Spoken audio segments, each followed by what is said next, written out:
Chief Crow's Mount MERU instrumental. I put a link to the track in the live stream notifications and in the chat below. We're going to go over a number of things really fast here. We have about an hour, and the audio stream is not going to be carrying because the laptop is not cooperating because a gremlin likely chewed through the wires. But I'll have that repaired later. We don't have a lot of time now, but just wanted to go over some things, and then we'll likely be back later on to take phone calls. We are joined here by Clockwork 113, Let's Go, Portal Complex, Vinny, Barbarino 29, Northern Girl, Nicotramus, Clockwork 113, Osher, Flower Flower, Into the Break, Ears Up, Portal Complex, Max Carter, Maddie 33. Alright, we can begin. Let's go ahead and just jump into the main topics of the day. And I've been using minds.com/Infinite Plane Society to take my notes. It's basically everything we talk about, every note, every clue, every puzzle piece in its raw form gets thrown onto Minds. And I use this as my reference most of the time here. A couple of big things in the news today. Kanye West is breaking the internet the way Kim Kardashian did. He exposed his buttocks to tourists in Italy. And a lot of people are noticing that this is giving a kind of a bad name to Americans, and they're taking this as an example of why we can't have nice things. And then you look here, and then Kim Kardashian broke the internet with her butt, December of 2014. The response was immediate and overwhelming, reaching a fever pitch when she tweeted the quote, "butt cover." So there you have it. I'm just wondering, is he going to break the internet in the same way? Don't know. That's the big news of the day. That's like the biggest and most relevant story to all of our interests. I watched the rest of Oppenheimer, and this is intriguing. Okay, so we have already made the correlations between Oppenheimer, the bomb tests, 1946, the Babylon working, and the advent of the blonde bombshell, or the bikini bombshell, and how that ties into Bikini Island and bomb tests. All of this correlates with the goddess Babylon, a bombshell, Babylon and the Beast being Jack Parsons, who incidentally was blown up by a bomb. That's how he died, which is all euphemism. The blowing up, it's all euphemism for sex, basically, reproduction or sex magic, but it's about the obliteration of ego consciousness with the elevation of the fire snake, the kundalini, or the column of fire from the atomic bomb going up 10,000 feet or whatever. And interestingly, one of the first things that I noticed is throughout the movie, and this was actually pointed out by Violet who had watched it, they keep pointing out this 33-pound bowl of marbles. The film's director, Christopher Nolan, was there too, in a recurring scene meant to symbolize the inching along of the scientist's efforts. Oppenheimer fills an empty glass bowl with marbles. First, one at a time, then handfuls. The marbles represent the amount of uranium that has been successfully mined and refined to power the nuclear reaction. The outcome of World War II and the future of humanity hinges on who can make the bomb first. That's the basic story. Now, what we're talking about here again is a bowl of marbles that is constantly referenced throughout the movie, and it happens to be 33 pounds. What do you make of that? 33 pounds of marbles. Just another coincidence or another indicator that we're looking at symbolism, that we're looking at allegory. So to continue, Oppenheimer, which earned $33 million on its opening night on a Friday, a very impressive feat. It's a win for the director Christopher Nolan, surpassing many of his previous hits like Inception, which brought in $22 million, and Dunkirk $20, though it didn't reach opening day's numbers as Dark Knight and Dark Knight Rises. Now, a couple of other things. I was just going through the Trinity site test and how it's 33rd degree parallel, which likely ties into this. The coordinates are definitely a factor. And then there's this. I thought this was interesting. They had a tower, which was like an obelisk that blows up. And the way they gathered around it, it wasn't dissimilar from a rocket launch. And I'm thinking maybe it's the same symbol. Like, think of the Space Needle. You have the vertical column and then the 42-meter wide UFO with saucer at the top.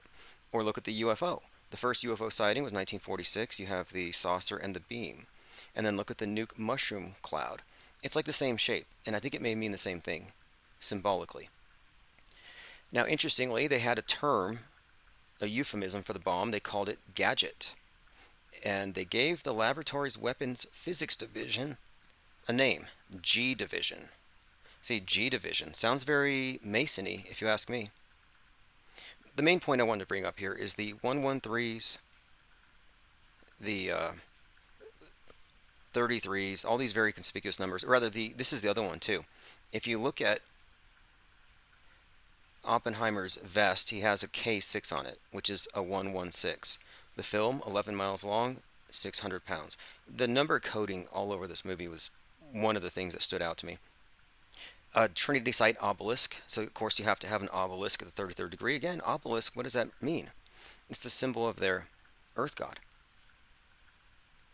Oppenheimer was released on July 21st, 2023 by Universal. It will be released in various film formats, including IMAX and 133 prints. 113, excuse me.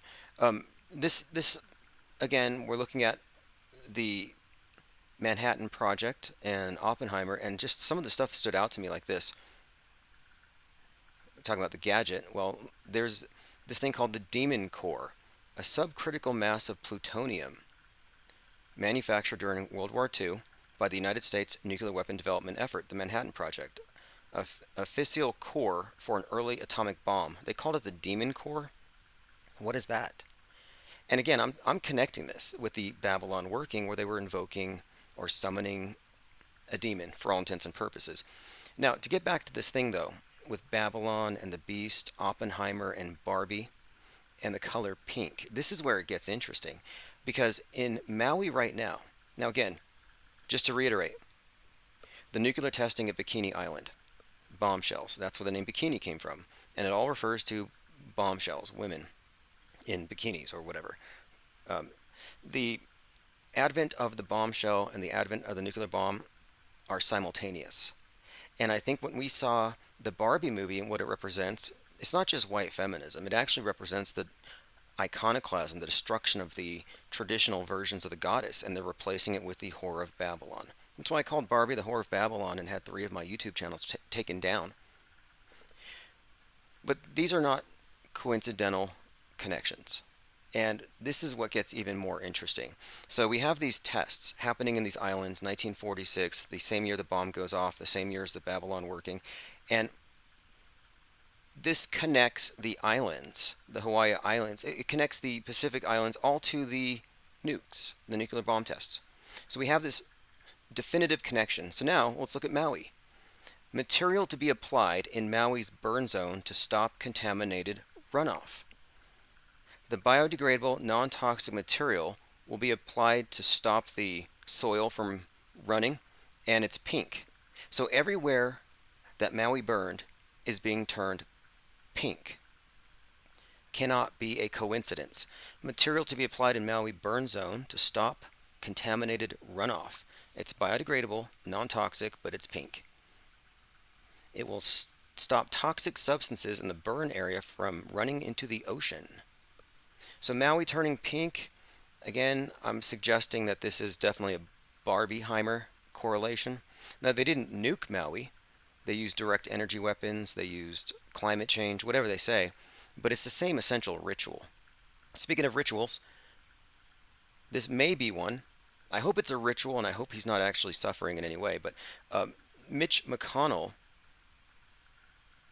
went blank. Senate Majority Leader Mitch McConnell appeared to freeze again on Wednesday, this time during a gaggle with reporters in Covington, Kentucky, stopping for, quote, more than 30 seconds. Now, when they say more than 30 seconds, it's code for 33. And I checked the video. You can count it yourself, do a countdown. Running for re-election in 2026. Okay, it's 6 seconds in, and Mitch freezes. Now, this isn't the first time that he froze. But I'm looking, and here we're at 14 seconds. He's still frozen. He's not talking. He looks like he's closing his mouth on purpose, like he's withholding any kind of statement. I don't know if this is some kind of an episode. Go ahead outside, so come with us. Okay. Okay, there we go. So finally, after about 33 seconds or so, he begins to regain his sense of self. Now, check this out though. The Kentucky Republican froze in July at the Capitol Hill, going silent for 19 seconds before being escorted away. So I'm just pointing out here that you have 19 seconds, 33 seconds. Is there anything significant in 1933 that they might be signaling? I don't think anything with these politicians is anything other than a puppet show. So I tend to think there's no coincidences here. I uploaded the podcast where we spoke with the pilot Quincy Carr, flat earth pilot, following he was kind of giving me a follow up to his debate with McToon. Now, McToon is a nasty character. Now, it's actually MC Toon, but that sounds too cool for him. McToon kind of makes me think McDonald's, like Ronald McDonald the clown, because the very clownish McToon is intellectually dishonest. And I knew when I was sending Quincy Carr over to debate McToon that it was going to be rough because these people are just not honest, and you have hundreds of people in the chat just flinging vitriol. But he definitely stood his ground. But he let me know that after that debate, one of McToon's followers, subscribers, or maybe he himself, called the FAA and tried to have Quincy Carr's flight instructor license taken away. The FAA said, "Oh, we don't care about your subjective opinions of the shape of the Earth, so long as you teach out of the manual." So the FAA actually confronted Quincy over it. That just shows you how low the globe defenders will go. They're just defending their beliefs. They're not defending what they know. Now, I gave today's live stream the title Live from Mount Meru, and we opened with Mount Meru, an instrumental flute by Chief Crow. And I chose this song for today because the production company that's going to be here on the 4th for the first IPS headquarters meetup, they're doing a documentary. And they asked me where we should film, and I said, why don't we go up to the Sandia Peak? So if you're in Albuquerque, if you're in New Mexico, if you can be here on the 4th, and you want to go up to the top of the Sandia Peak via the tram, I highly recommend just making the trip if you want to be a part of this documentary. It's not a hit piece. It's not behind the curve. It's not for Netflix. I've spoken with the production company, the crew. They've asked me some very deep questions, like they really want to know. This isn't some kind of a misrepresentation. But I said, why don't we go to the top of the Sandia Mountains there, where we have the vantage point to see as far as the eyes can see that there is no visible curve. Because the main assertion we're making, and the P900 really brought this out, is that we were all basing our beliefs on an assumption, an optical illusion. And when you subtract that optical illusion, you no longer have visual confirmation, physical eyeball confirmation that the Earth is curved. Once you see that, you have to accept now that any concept of a ball Earth is coming through a screen. It's not direct perception. It's a belief. It's not knowledge. And moreover, the higher the altitude you go, it's going to probably lay to rest a few other misconceptions. Like, for example, boats go over the horizon. Well, last time I went up there, I looked down and I thought, if that was the beach and that was where the boat was going, it would be over the curve there, but there's still Earth going way far back into the distance. So to me, it's an observation, and it's an observational point, Mount Meru. The other place we may go if we have time is mini Antarctica in the zoo. And I explained to them why we have a mascot, why we needed the penguin, specifically Fepe, the iconic, absurd-looking penguin, because he's based on a frog, if you want to know the truth, but why we chose the penguin, what it represents, what the raft represents, what the conspiring or the deep diving, what the fringe, the edge, the barren landscape, how all of this is just a description, a metaphor for the media ecosystem for those of us who don't believe the lies. It's very barren.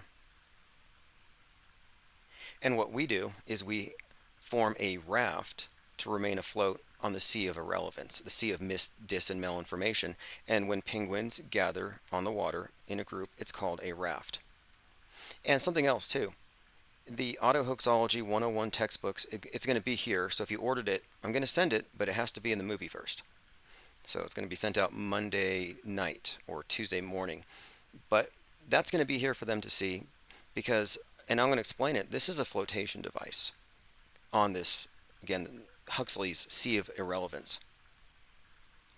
All right, let me catch up on comments. We had a number of others jump in here. I don't want to miss anything. Jennifer Reeves, Hillman Avenger says, beaming sunshine over the silvery sea to Tim and the Penguinati. Joined by We. Lando Rock, thank you for joining. Cubstar says, Joe Biden is 46. JB, Jacob and Boaz. Oh yes, J and B are the Masonic pillars. Obelisks and mushroom blasts. Yeah, I also think it's the same with Jeff Bezos, Justin Bieber. And this is one of the reasons why I thought it was plausible that Justin Bieber is the Weeknd in a mask. Because the J and the, it's the duality, the black and the white.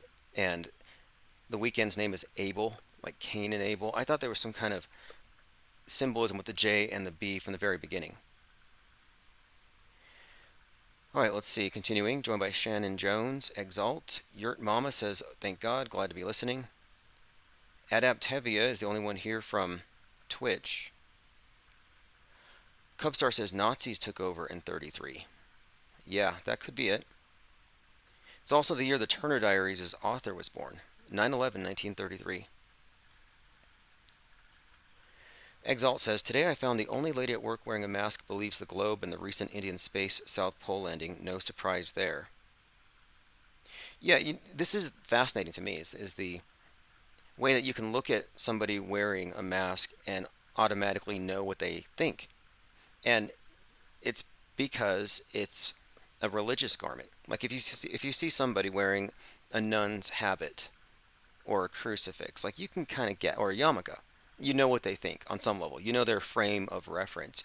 And if they're wearing the mask, their frame of reference is that mainstream media television screen. Their nose is just right up against it, and that is their primary sensory apparatus. I mean, you have five senses, a sixth if you're intuitive, but their screen is the primary sense, and that's how it's supposed to be. And many of these individuals, like the ones with the mask, okay, so they're paranoid about the virus. They don't even care that they're vaxxed. They still think they can catch it.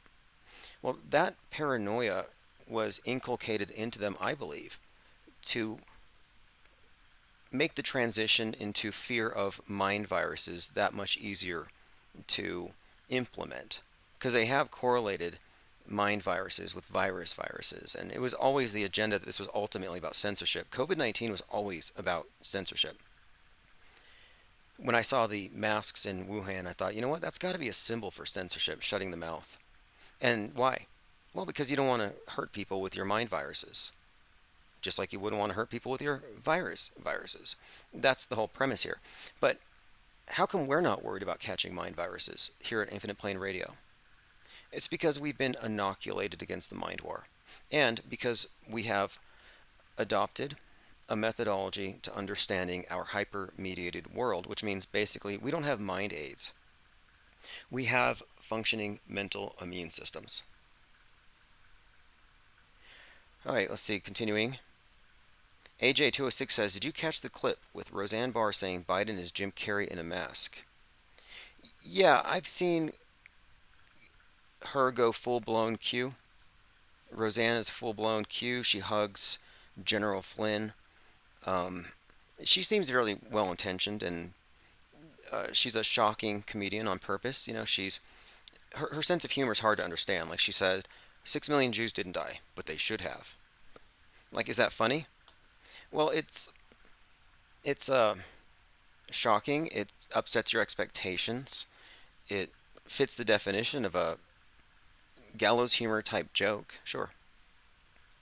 But I think it's notable too that all of the conspiracy theorists get popularized by these fringy comedians who get kicked out of the mainstream, and they just wrap it up in swastikas.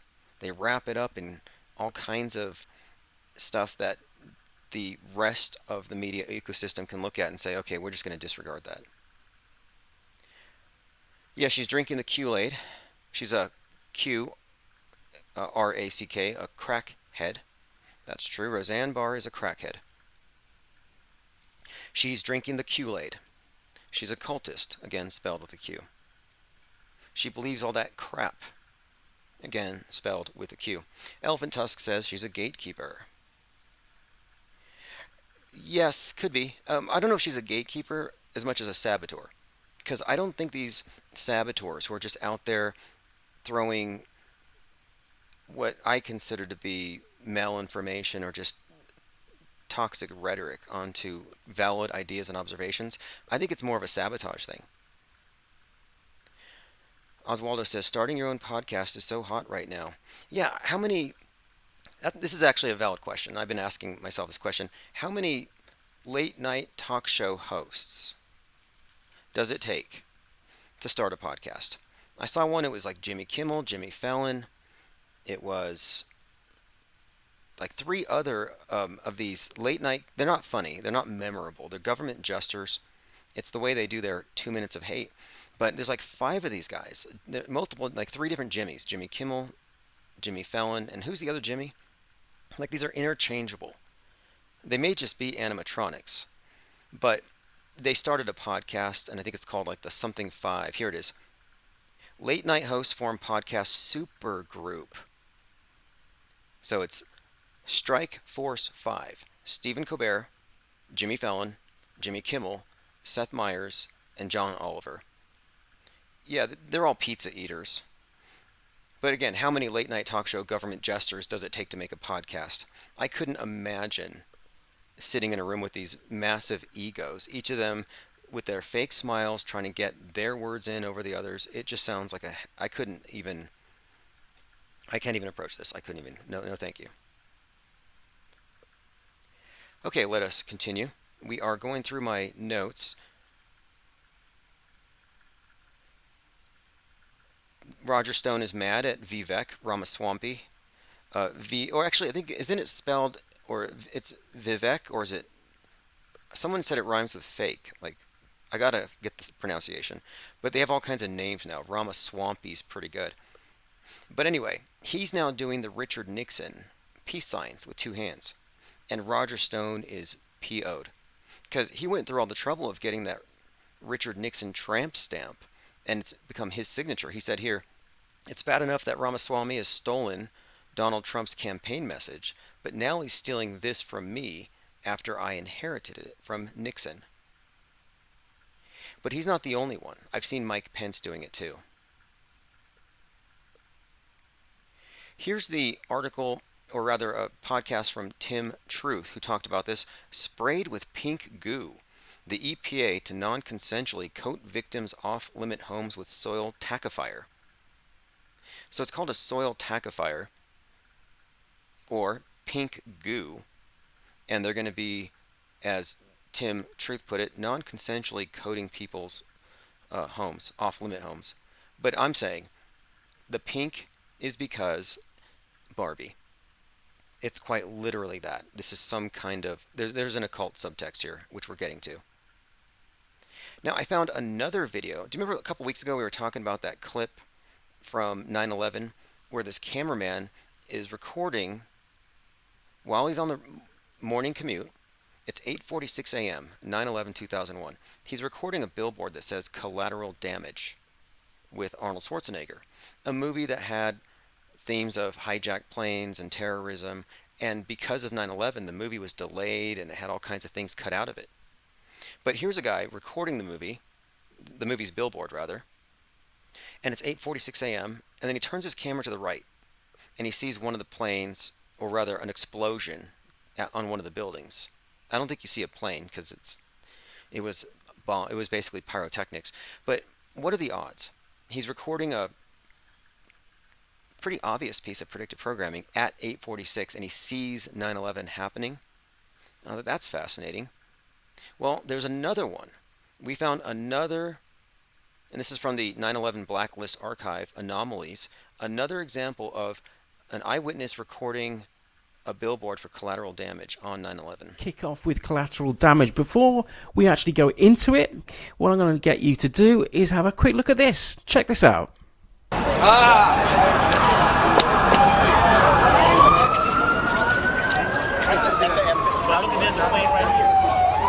Okay, so we're looking at 9/11 happening, and there's just another billboard right there. This predictive programming thing is so intriguing. And something we got into a conversation about on Twitter today is about Donald Trump. And there are so many examples of Donald Trump being symbolically killed. Like, for example, there's this Central Park theater performance where they do Julius Caesar, but Trump is Julius, and they kill Donald Trump. This was like in 2017.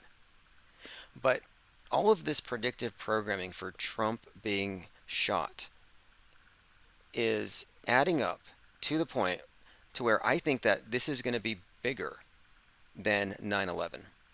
And I don't think there's any way it doesn't happen.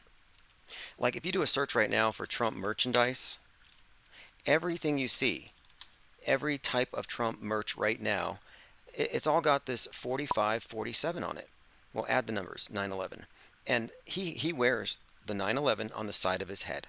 And I'm saying that this upcoming psyop, this head wound thing that we've seen, it's just so thick with predictive programming that it's going to have a huge impact. Oh, RFK Jr. makes the same sign. Look at this. Everybody's stealing Roger Stone's inherited hand sign.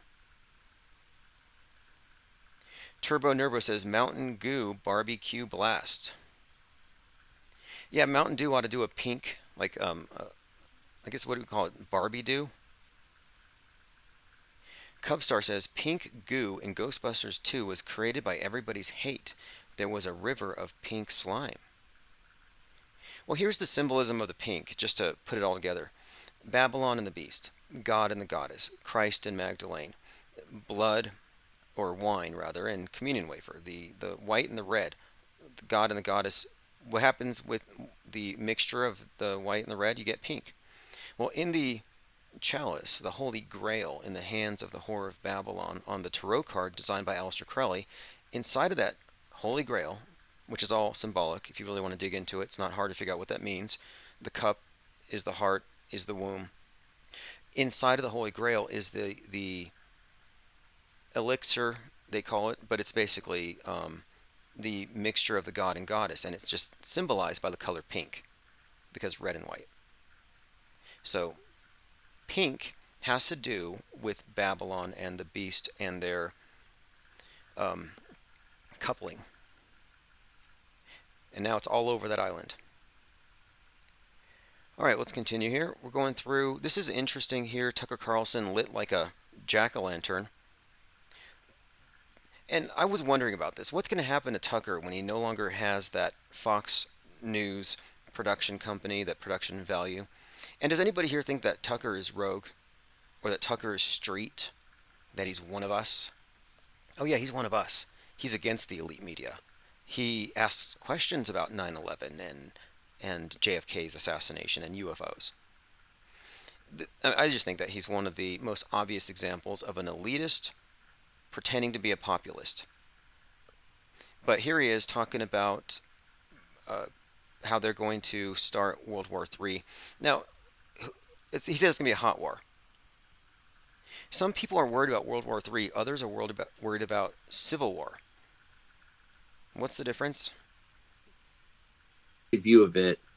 I think the lies are unsustainable. Lying is always unsustainable. You're always found out in the end, whether in your lifetime or posthumously. But lies are always revealed by their nature, and these lies are so big. And no, that's just not true. We'll just skip on over that.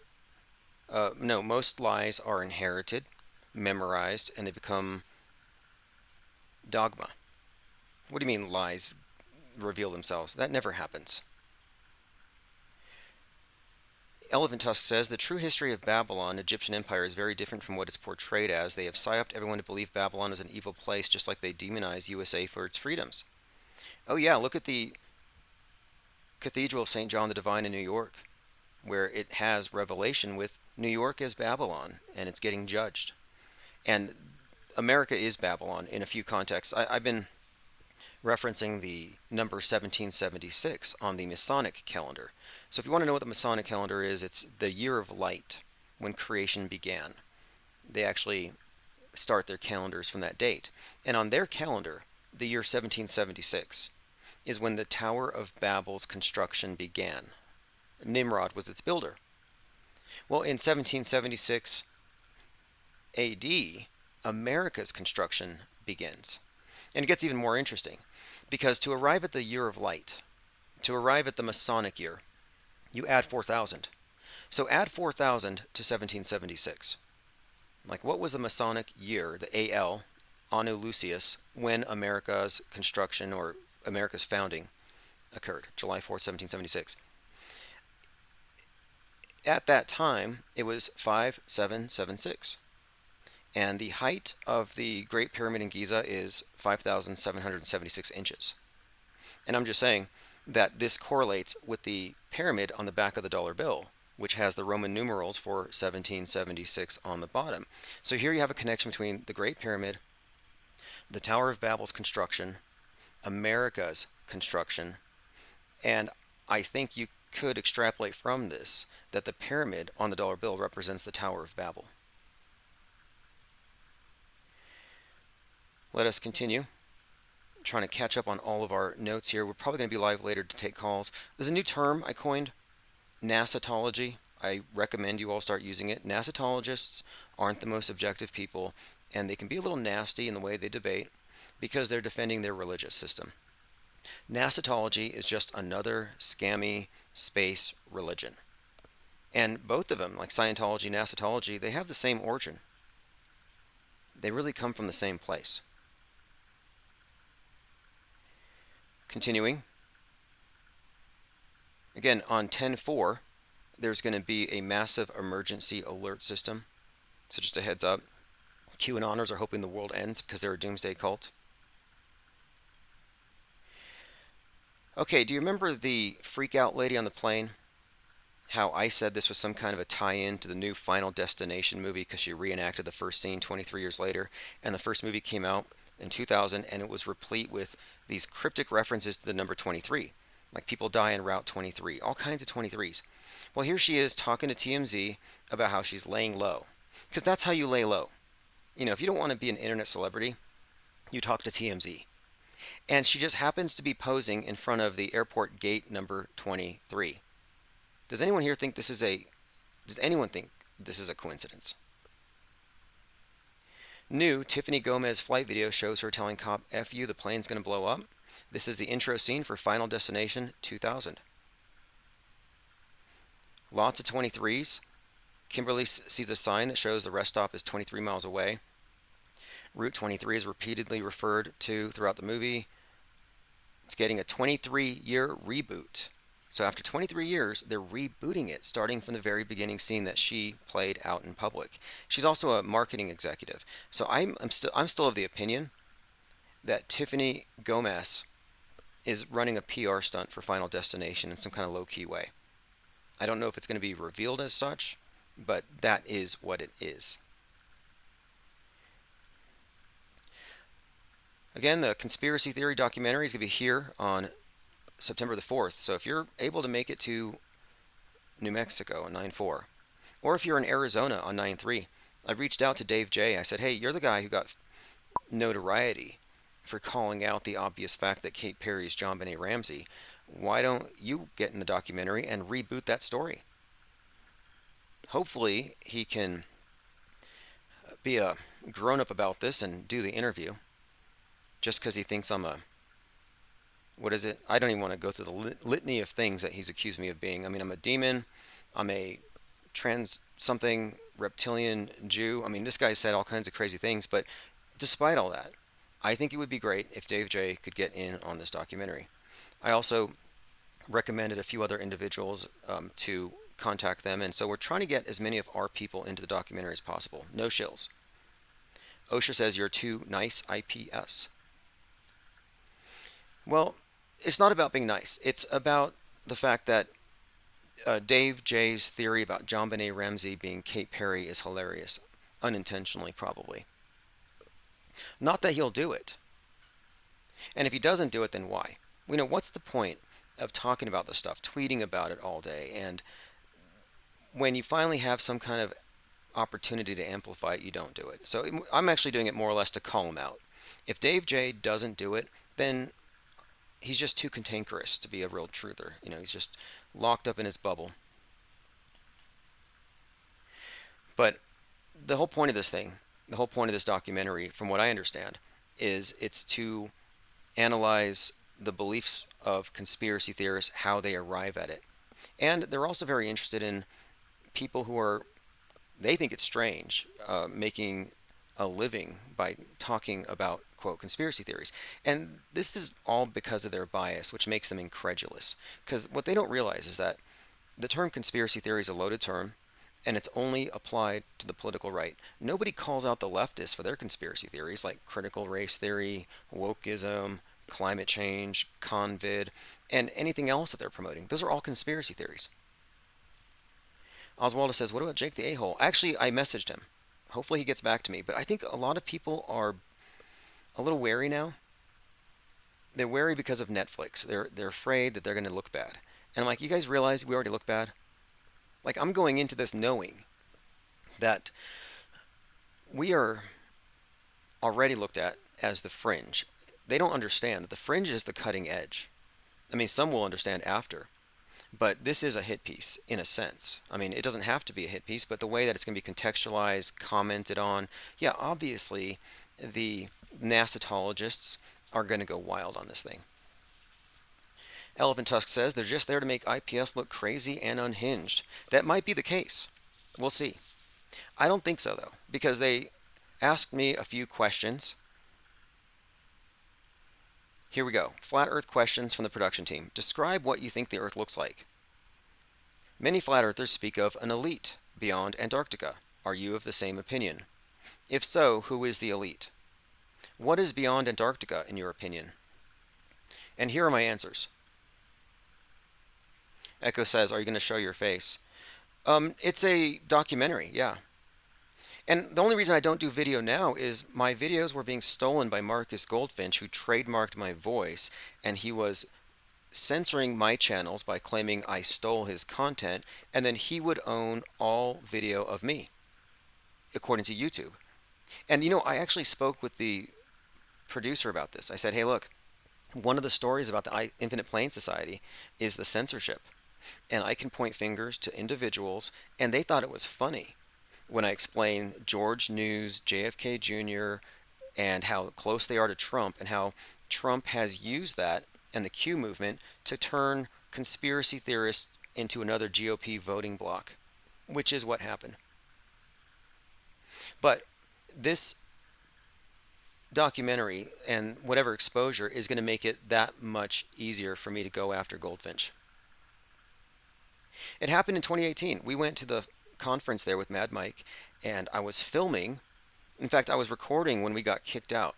I don't know if you know, but when we went into the conference, they kicked us out a couple of times. First thing they did was Cami had grabbed me by the wrist, and I just, it felt grandmotherly, some lady grabs you by the arm and drags you around. I thought, okay, she's going to go introduce me to somebody. Well, she introduced me to the cop, John the cop. They're like, this is the guy you need to watch. They were convinced that my Yeti phone charger was a bomb. They were so paranoid. Anyway, I had recorded the interactions, getting kicked out, and that footage was struck down for copyright, and Goldfinch put it on his channel and then just used it to bash me. So that's why I stepped back from video, which is a mistake, given how visual everything is today. And not everybody learns through listening. Some people need to see, some people need to take notes. You have kinesthetic, auditory, different modalities, and I think you need to reach out to all of them. So for the video content, what you can expect, we have 3 different scenes. maybe four. One, we're going to be in the conference room here where I will have mind maps on the board, and we're going to be explaining some of the basic concepts. Then we will be going, and they'll be interviewing me. Then we'll go into the office, and we're going to do a live stream on 9/4 on any number of topics, but it's going to be for 1 hour. And the crew is going to be here recording me talking to you, basically, taking calls. And all of this is just B-roll that goes into the documentary to be mixed in with the interviews. And then after that, we're going to the Sandia Peak and then possibly to the Penguin exhibit. But when they're in here, what are they going to see? They're going to see Autohoaxology 101, World Stage Deprogramming Guide. They're going to see the tabloids. And what they're going to do inadvertently is they're going to advertise all of our publications. And people are going to want to buy the tabloid, I guarantee it. So the IPS Insider, the Fake World News is what it was originally called, but it's going to go back into print next week. Maybe first issue will be in September for sure, maybe like middle of the month. But it'll be out before their project is completed. Elvin Tusk says, IPS field trip, make sure to bring your parental consent form signed. Yes, if you want to make a trip here to Albuquerque, but if you don't, it's not a big deal. It's our first IPS headquarters meeting. The whole purpose here is to be able to do cyber symposiums, to be able to bring in people from outside and sit them in the conference room and debate and discuss. So this is actually kind of coincidental because before I was contacted by them, I had already started a video project. I said, look, the only way we're going to get this new way of approaching media out there is with a series of interviews that describe things in a way that people can understand. Because I'm just talking, people who aren't in the choir aren't going to get it. But if I'm talking to somebody who doesn't get it and they ask me questions so they can, then people learn. So I had arranged to meet up a bunch of local reporters and independent journalists to come into the office, and we were going to talk about the book. And I was kind of stuck for a moment. I'm like, how am I going to pay them? How am I going to pay my interviewer and the cameraman and the cinematographer? So I was actually planning on hiring crew, and I came up with a bill. And I was staying up late painting. I'm like, I got to come up with about $500 to make this happen. And then the next day, I get an email from this production company in Sweden, this news agency, and they say, hey, we want to bring our crew down and interview you. Free, basically. Probably just a coincidence. But what's interesting about it, or at least what's nice about it from my perspective, is that I have spent the last month preparing interviews, preparing for my office to be recorded, and preparing to launch into the run phase of the crawl, walk, run. And now I don't have to actually, go out of pocket to make it happen. Just strange timing. And then today, I just got a call about an hour ago. The building owner here said, hey, we're putting your Infinite Plane Media sign up this weekend. So Infinite Plane Media will be on the door and on the outside. Interesting timing. Dwayne Garrett says, this hit piece will blow up in their face. This is great. Yeah, I think so. Now, I don't think it's going to be a hit piece from their perspective. It's more like clueless, biased documentary making by people who don't really know, so they're actually asking legitimate questions, but their bias is that they have the moral and intellectual high ground and they're looking at a bunch of freaks. But let's see if they like my answers. Describe what you think the Earth looks like. In my opinion, Earth is not a shape, suspended, or falling through space. If the Earth cannot be shown to have a curve, if it's flat, then the sky is above and not an atmosphere but a plane. In other words, with the supposed curvature of the Earth, it logically follows that outer space is surrounding the planet in all directions, and there is no up or down with the heliocentric model as it's all relative. The heliocentric model contains mostly empty space surrounded by more space. But if we don't include the supposed curve, then we're left with a plane, and this means the sun, the moon, and the stars cannot be light years away. similar to geocentrism, in which the Earth is bigger than the luminaries. But what does it look like? I think, and this is my opinion, that the universe comes into existence as humanity experiences it, and that it's a plane of existence that extends beyond the scope of what the terrestrial globes show. Now, that's my opinion. I can't prove it, and you can laugh at it. However, the consensus view is that the universe is expanding.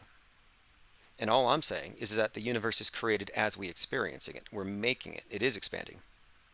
I'm just saying that the expansion is happening right here, where we are in the now. It's not light years away. The vast gulfs of space don't really exist, in my opinion. These are just more or less perimeters they give us, false explanations, to prevent people from meandering mentally. Because what they have done with the ball is they have put a 12,000-mile leash on the human imagination as far as like imagining what we're going to do next. Well, the nearest habitable planet is light years away, so we're basically just stuck here.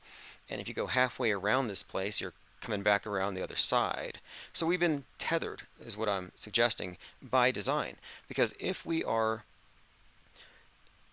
creating and living it simultaneously, or we're living it as it's created simultaneously, as I kind of suspect, if that is the case, well, and I don't want to get too metaphysical about it, but I'm just saying, it seems to me that if anything, the meaningfulness, the intrinsic meaningfulness, the synchronicities contradict the idea of a dead, static universe, and we're just these slightly upgraded apes with temporary lifespans. I don't think it works that way. Like, I don't think the universe exists till we experience it. Does it have a shape? No, therefore it doesn't have a shape. It's a plane of existence.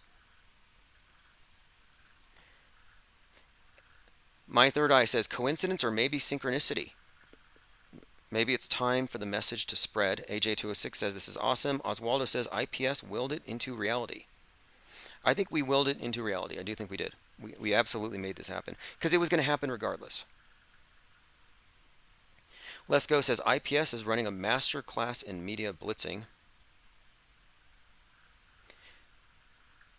Now, when it comes to media blitzing and their reaction, it's like, you know what? It doesn't matter how bad they try to make us look because there's going to be follow-up interviews and it's going to create ripples. That's why I want to get as many voices as I can into this, and we're having an impromptu meetup here.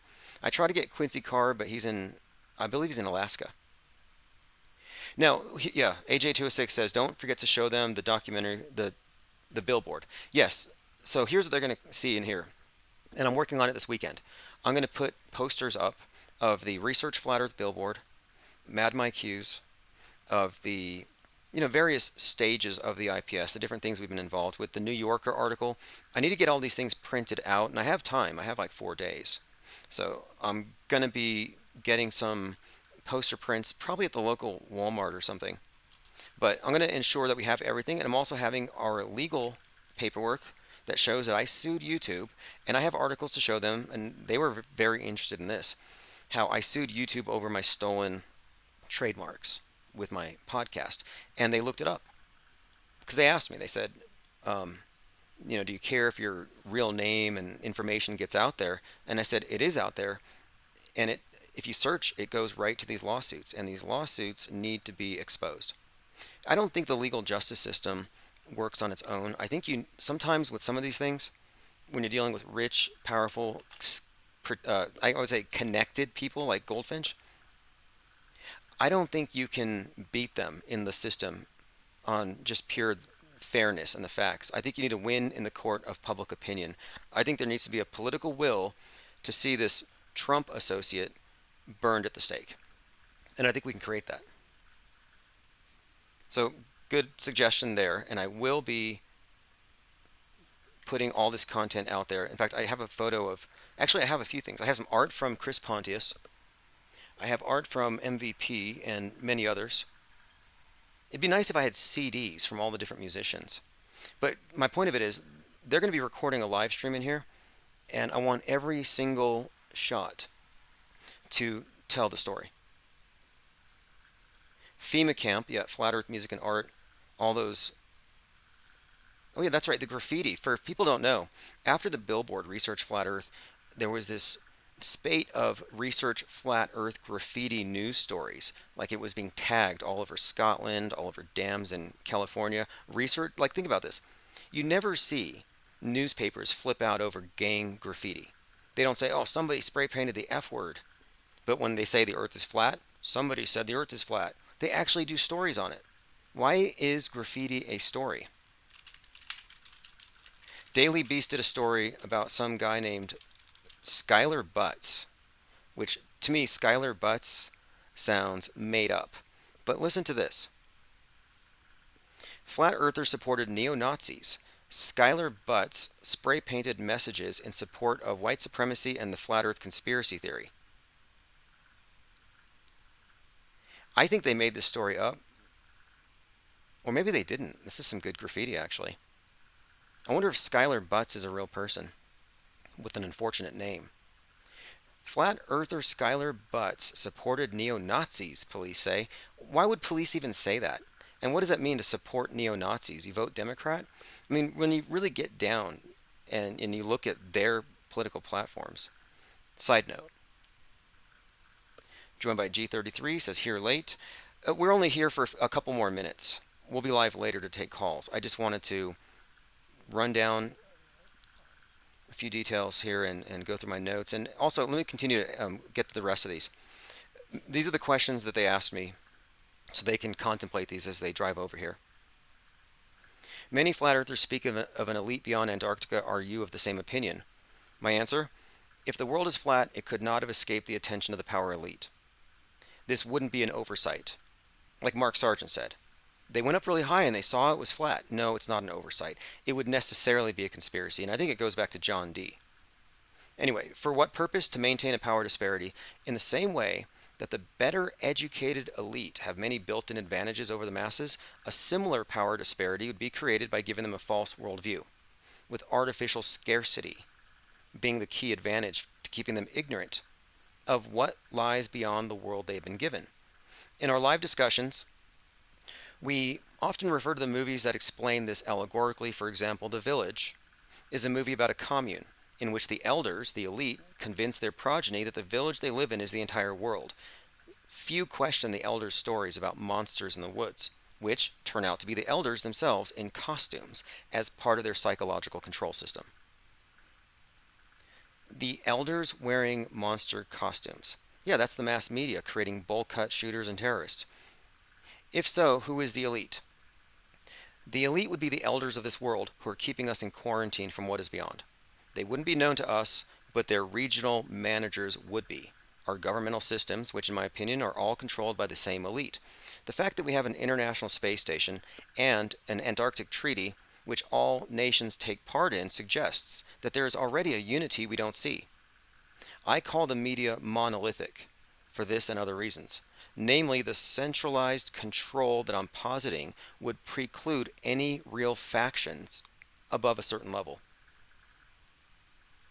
What is beyond Antarctica, in your opinion? When people ask what is at the edge of the universe, they don't know. I mean, when you ask any believer in outer space, what's at the edge of the universe? They draw a blank. It's not an answerable question. But if the Earth is flat, then the universe doesn't consist of empty space. Again, meaning space does not exist below us, it's only above. And too many of the flat earthers rushed to promote the domed and enclosed system. In fact, Mark Sargent popularized it as an enclosed system. And to me, it's not about shape. It's about an open or closed system, and they want you in a closed one. That's one of the main reasons for this containment, this quarantine. But it makes zero sense for a disk in space. But we just do not have enough information right now to postulate a model. And the conspirators would know this. Just like the village. The elders knew that beyond their commune, beyond the wilderness, was the 20th century. Whoever has rigged our reality knows what's behind it. It's knowers versus believers. Knowers are at the very top of the pyramid. Believers are fighting over subjective beliefs at the bottom. If the Earth is a plane, then the globe model puts humanity into a quarantine, largely by misinformation and psychological operations like moon landings. So my answer to the question, what's beyond Antarctica? I suspect we're surrounded by unplundered resources.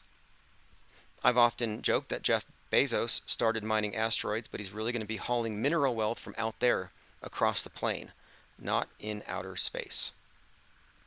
So that's my starting point for the conversation regarding my opinion about the shape or lack thereof of the world, and they want to have a good understanding of where I'm coming from. I mentioned Quincy Carr, and they already knew of him. They've already followed McToon. They've already done their due diligence. So I think it's going to be an interesting work. Again, if it's a hit piece, don't care. It can only help our cause because they think we're the fringe, but we are the cutting fringe, the cutting edge. Synchromorpheus says, screw Dave J, and his... Yeah, you know what? Dave J is a very nasty character. You're right about that. Now, they are interested in interviewing people who are in California, Arizona, or New Mexico, but you're probably right about that. I was mostly just inviting Dave J, kind of call him out. Let's just see if he's serious. But that's going to be on Monday, and after that, the Autohoaxology 101 textbook will be shipped out. So if you're waiting for those, they're going to be featured in this documentary. And this is also another one of these coincidences. I timed the publication of the book for the end of August for the interviewers that I was hiring. And they arrived just in time for this other group. So everything seems to have fallen into place. Erica Creech says, I learned that the vice president of Kubrick's film studio wrote a book on Antarctica in 1961. Interesting. Well, I think Antarctica is just code. I think it's just symbol. The ice is a symbol for ignorance, for secrecy. Okay, we will be back. We'll be back very soon here to take calls. I have to run some errands. I'm going to get some posters made. I'm going to ensure that the IPS is properly represented. If you want to pitch in on any of the posters, go to ko-fi.com/Tim Osman. I'll be placing those orders tonight. Walmart has them. It's 12 by 17, fairly good size. I'll get them framed and have them up before Monday. All right, we'll be back later on. This is One-Eyed Jack in the Shells, Pope Elon. And then it's going to go back to the 24/7. And if you're going to pick some place to die, then why not Mars? Okay. You know, if we're born on Earth, why not die on Mars? Seems like maybe it'd be quite exciting. But so I think given the choice of dying on Earth or dying on Mars, I'd say, yeah, sure, I'll die on Mars.